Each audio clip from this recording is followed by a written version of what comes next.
예, 소개받은 대통령 직속 저출산 고령사회위원회 사무처장 박진경입니다. 급격한 인구구조 변화와 또 지역 소멸 위기 앞에 오늘의 주제인 생태학적 균형발전 모색이라는 미래지향적인 담론의 장을 마련해 주신 파이낸셜 뉴스와 또 사단법인 서울인구포럼 또 한국인구학회 관계자들께 진심으로 감사드립니다. 오늘 이 자리를 빌어 함께 나누고 싶은 이야기는 대한민국 인구 구조의 급격한 변화와 그동안 뒤처졌던 인구 정책의 한계를 살펴보고 점점 더 심각해지고 다양해지고 있는 저출생의 원인 진단과 함께 이를 반영하여 지난 제4차 저출산 고령사회 기본계획과 또 그 안에 담긴 지역 상생 전략을 함께 소개드리고 새 정부 인구 정책 전략에 을 함께 모색해 보고자 합니다. 2020년은 앞서 우리 개회사에서도 말씀하셨듯이 코로나19가 상궐한 해임과 동시에 국내에서는 출생아 수와 사망자 수가 수보다 적어진 인구 데드크로스가 발생하기 시작한 해입니다. 이대로 두면 2100년에는 한국전쟁 직후 인구인 2,500만 명까지 감소가 예상됩니다. 인구 감소보다 더 큰 문제는 파란색에서 보시다시피 생산 가능 인구의 감소 속도가 65세 고령 인구와 같아진다는 점입니다. 결국 2070년에 즉 50년 정도 후에는 중위 연령이 62세까지 올라가고 청년 1인당 노인 1명을 부양해야 하는 초유의 사태가 현실화될 것 같습니다. 전국 총 인구로 보면 2020년에 인구 데드크로스가 시작되었지만 시군구 단위로 보면 20년 전인 2000년에 이미 인구 데드크로스가 시군구에 발생하면서 총 2000년에 이미 시작한 데가 125개, 54%에 달했었습니다. 이제는 지역 소멸을 함께 걱정하고 있습니다. 수도권을 제외하면 모든 비수도권의 공통의 문제가 지역 소멸이 되었습니다. 인구 데드크로스가 시작된 2020년에는 수도권 인구가 공교롭게도 비수도권의 인구를 추월하게 되는 대한민국 인구 사적으로도 기록될 해이기도 합니다. 이러한 심각한 인구 변동을 출생아 수 중심으로 보면 앞서 이미 3번의 위기 신호를 보여줬습니다. 1차 인구 절벽은 산화 제한 효과를 보던 8, 90년대입니다. 강력한 산화 제한과 초음파 성감별, 또 인공유산 증가로 인해 한 해 100만 명씩 태어나던 이 1970년대에서 80년대까지인데요. 그러나 그것이 80년대를 거치면서 60만 명까지 떨어지는 1차 인구 절벽이 나타납니다. 이때 합계 출산율은 과거 4명 이상이었던 고출산 국가가 갑자기 1.6명까지 떨어지는 저출산 국가 수준이 되었습니다. 아직도 1980년대 하나만 낳아 잘 기르자 구호 많이들 기억하실 텐데요. 이미 저출산 국가의 숫자를 보이고 있음에도 불구하고 우리가 공식적으로 산하 제한을 정책을 폐기한 때는 불과 1996년입니다. 1996년, 한 20여 년 전에 산하 제한 정책을 폐기했다고 보시면 됩니다. 그러나 이런 산하 제한 정책은 폐기했지만 불행하게도 곧바로 출산과 가족 형성에 많은 영향을 미칠 수밖에 없었던 97년 IMF를 겪게 됩니다. 2000년대에는 결과적으로 출생아 수 2차 인구 절벽을 겪게 되는 사정이 가장 큰 요인이 IMF라고 우리는 분석할 수밖에 없는데 당시 40만 명대까지 60만 명대가 40만 명대까지 떨어지면서 초저출산 국가로 이미 진입하게 되었습니다. 2000년대 초반에 정부는 이러한 심각성을 2000년대 초반에서야 인식하게 되면서 앞서 참여정부 정부에서 시작했다고 하는 인구 문제를 국가적 아젠다로 시작하면서 저출산 고령사회 기본법도 만들고 현재 대통령 직속 저출산 고령사회 위원회를 설치하면서 5개년 단위의 계획을 수립 집행하고 있습니다. 그러나 앞서 IMF 이후 불확실한 미래와 또 경제적 불평등의 심화는 지속되고 있는 속에 그때만 해도 아이는 엄마가 키워야 한다는 통념에서 겨우 벗어나서 사실상 국가가 나서서 보육시설 또 보육비 지원 정도의 정책에 몰입하는 정도의 이 국가 전략이 세워졌었습니다. 그럼에도 불구하고 사실 결국 이렇게 늦은 대응과 충분하지 못한 양육 지원만으로는 출산 기피 등의 인구구조 변화 흐름을 막을 수 없었고 오히려 결혼 출산을 포기하게 하는 사회 경제적 요인이 그 사이 더욱 다양해지고 심각해지면서 몇 년 전부터는 세계 유일의 0점대 국가가 되었습니다. 본 그래프는 그동안 양육지원 정책이 기혼부부 출산에는 효과를 보여주고 있음을 실증적으로 분석한 연구 결과입니다. 우리는 출산의 선행지표인 혼인 건수와 비교해보면 앞에 제일 아래줄인데요. 혼인 감소의 기울기가 비교적 완만하게 떨어지고 있는 거에 비해서 가운데 줄의 출생아 수는 상당히 빠른 속도로 지금 떨어지고 있잖아요. 그러나 2005년에 저희가 육아지원 정책으로라도 국가 아젠다가 된 이후부터는 그래도 출생아 수를 유지시켜주는 정도의 효과는 분명히 있었다는 것입니다. 문제는 2018년부터 0점대로 떨어진 출산율에 대한 설명을 다시 해야 된다는 것이죠.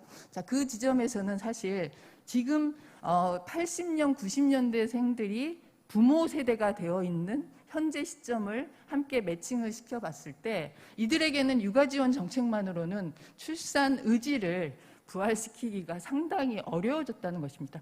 결과적으로 다른 사회경제적 요인의 이 지원과 내용들을 우리가 함께 모색해야 할 시기가 됐다는 것이죠. 결국 저출산은 사회적 문제가 빚은 총체적 결과입니다.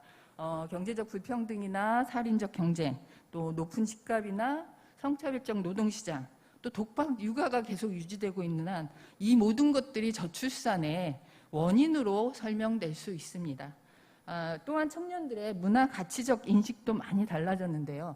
과거와 달리 아래 표에서 보시다시피 2030 세대는 남녀 모두 일 우선 중심으로 생애를 설계하고 있습니다. 그러다 보니 출산이 장애가 된다고 보고 있는 거죠.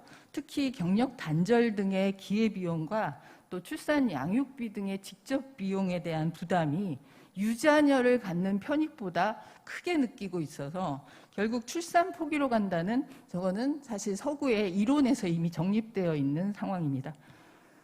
네, 또한 이 저출산 원인과 해법을 찾는 대표 이론으로 많은 국가가 적용하는 다중균형 U커브 이론을 좀 소개해드리면 우선 여성 고용률과 학계 출산율의 상관관계가 U자 곡선을 보여주는 경험적 연구 사례들을 지금 이 표에 다 담았습니다. 여성 경제활동이 늘어나도 현재 성차별적 환경이 하에서는 출산율은 반비례하는 사정들을 보다가 이 성평등한 제도나 환경이 만들어지면서 여성 경제적 지위가 올라가면서 출산율이 정비례로 전환하는 각 국가 실제 경험적 사례를 보여주고 있습니다. 독일의 경우도 최근에 많은 가족정책 등을 통해 실제로 증가했고요. 프랑스나 스웨덴 등이 앞서 그러한 경험적 사례를 보여주고 있습니다. 이와 같은 해외 경험 사례와 또 구체적 원인 분석에 따라서 작년부터 추진하고 있는 제4차 저출산 고령사회 기본계획은 모든 세대의 삶의 질 제고와 함께 성평등이라는 보다 근본적이고 또 실효성 있는 접근으로 정책 패러다임을 전환하였습니다. 출산이 남녀 모두 생애에 장애가 되지 않도록 또 개인의 삶의 질 제고에 국가 역할을 확장해 나감과 동시에 사실 과거 100만 명이 태어나던 74년생까지 100만 명이 태어났었습니다. 사실. 그래서 그때 태어났던 시절의 국가 시스템을 지금 현재 인구 구조에 맞춰서 재설계하려는 투트랙 인구 전략이 사실 우리에게 유용한 전략이고 이를 기본계획에 함께 담았었습니다. 또한 선진국 수준에 맞는 요람에서 무덤까지 삶의 질을 보장할 수 있도록 국가 재정에 가족 지원과 또 사회 안전망은 더욱 늘리고 또 사회의 근본적 변화를 이끌 수 있는 혁신 과제를 함께 담았습니다. 오늘의 주제인 지방소멸 위기 역시 우리 저출생과 고령화 또 수도권 집중의 결과이기도 하지만 또 다시 저출생 고령화의 원인으로 작동하는 악순환이 지금 이어지고 있습니다. 지역 내 삶의 질은 계속 떨어지고 빈곤율은 증가하고 또 지역 경제는 갈수록 침체돼가는 이 문제의 많은 양상들은 더욱 심각해지고 다양해지면서 각각의 해결책 찾기가 사실 굉장히 어려워졌습니다. 앞서 4차 기본계획을 수립하면서 이미 소멸 위기에 직면한 지자체와의 논의를 통해 지역상생 전략을 함께 마련하였습니다. 예를 들어 많은 지자체에서 출산 장려금이 굉장히 유행이었죠. 자, 그리고 육아수당 등으로 뭐 땜질식 처방들을 막 해오고 있는데 이들에 대해서도 사실 이미 출산 계획이 있는 인구가 주민이 그 옆 동네로 이사가는 주민 이동 효과에 불과하다는 이를 지자체 사업에서도 사실 많이 성찰하게 되면서 이를 지자체 사업보다는 전국 단위 사업으로 오히려 지자체의 담당자들이 요구를 하게 되면서 이를 반영하여 4차 기본계획에 소위 영아수당을 비롯한 영아기 집중 투자의 국가사업으로 확대하는 진전을 논의 과정에서 만들어냈었습니다.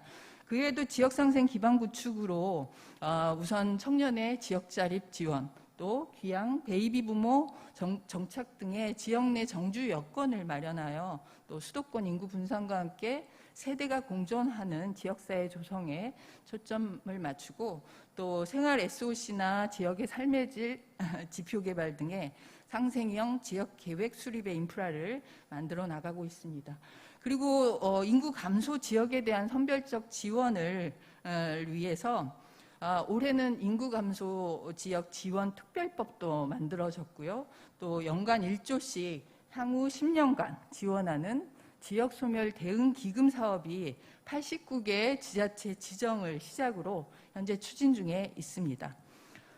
새 정부 인구 정책은 지난 윤석열 정부 인수위원회에 꾸려진 인구 TF가 발표한 내용입니다.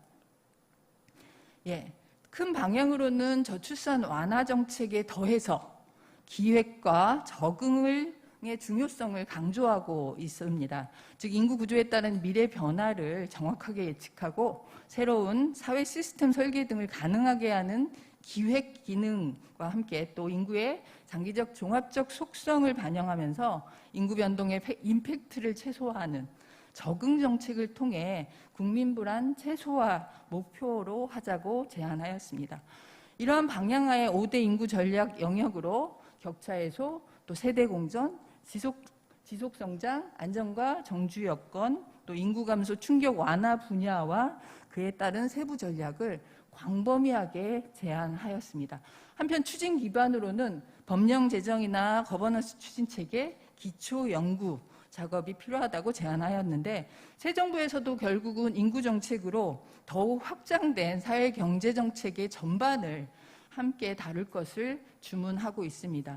이러한 방향과 과제는 4차 기본계획에도 3번인 모두의 역량이 고루 발휘되는 사회와 또 4번의 인구구조 변화에 대한 적응 전략 분야에 많이 담겨져 있다 보니까 이제 결국은 새 정부의 힘을 좀 받아서 더욱 속도가 깊게 4차 기본계획을 차질 없이 수행해 나갈 것을 기대하고 있습니다. 새 정부 인구정책의 진전을 위해서 우선 3가지 전략을 마지막으로 좀 말씀드리고 싶습니다. 우선은 저희가 4차 기본계획에 굉장히 많이 신경을 썼던 부분이 OECD 평균 수준의 가족 지출 확대가 필요하다는 공감을 해왔었습니다. 출산율이 너무 떨어지다 보니까 늘 저출산, 이 10수년간 사용한 저출산 예산에 대한 굉장히 회의론적 시각들이 많습니다. 하지만 우리나라 실제 저출산 그 예산은 다른 나라에 비해 매우 적습니다. 앞서 말씀드린 바와 같이 늦어버린 인구 대응, 거기에 보육 지원 정도에 사실상 불과한 저출산 예산은 GDP 대비 앞서 독일이나 프랑스에서 지출하고 있는 4% 이상의 GDP 대비 4%의 가족 지출에 비해서 우리는 1.4%에 불과합니다. 하여 4차 기본계획에서 영아기 집중 투자를 시작으로 적어도 OECD 평균 수준으로라도 가족 지출을 확대해보고 저출산에 대한 우리 청년 세대들의 이 의지를 좀 확장해 볼 수 있도록 하는 노력을 하자는 것이 첫 번째였고요. 그럼에도 불구하고 우리 저출산 예산을 둘러싼 오해에는 상당히 많은 이 지점 때문에 그렇습니다. 사실 간접 지원비까지 다 포함해서 우리는 저출산 예산이라고 소개하고 있어요. 저기 간접 지원비 중에 주거가 22조입니다. 사실 신혼부부 대출금까지 저기다 넣어놓은 예산서입니다. 그런데 위에서 보시면 직접 지원, 현금 서비스는 주로 보육 양육 지원비라고 보시면 돼요. 거기에 비해 상당히 아직도 18조 정도가 한 해 예산이라고 보시면 되는데 이걸 그냥 합쳐서 저출산 예산 하다 보니 굉장히 많이 쓰는데 효과는 없다. 이런 오해들이 참 많아서 이 부분들에 대해서 보다 더 우리도 그 저출산 지출 예산에 대한 회의적 관점은 좀 거두고 국제적 수준의 투자가 필요한 시점입니다.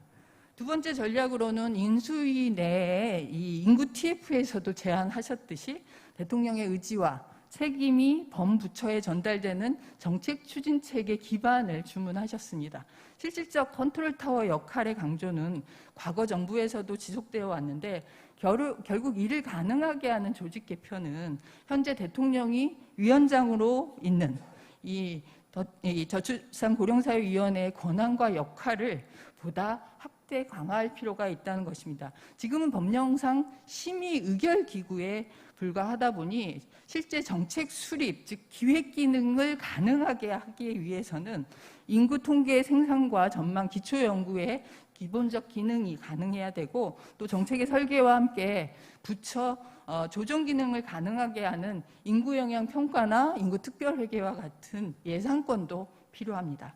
이미 많은 나라들이 오래전에 특별한 권한과 이 기능을 부여받은 국가인구위원회와 같은 거버넌스 체계를 통해서 효과적인 인구 정책을 추진했고 앞서 다중균형 6허브에서 말씀드렸듯이 출산율이 회복된 대표 국가들의 경험들이 우리도 한번 추진 체계와 OECD 가족 지출 분야에서 함께 따라가 볼 필요가 있다는 것을 좀 제안드립니다.